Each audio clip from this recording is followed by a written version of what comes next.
Здравствуйте, меня зовут Валера, и сегодня я вам расскажу про новую программу новогодней фотозоны.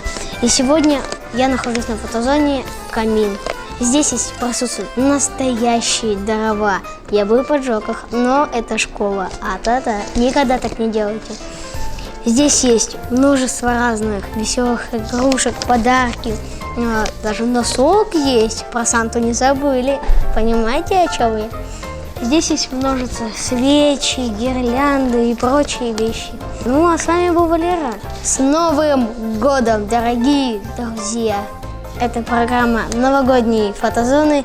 И всем пока!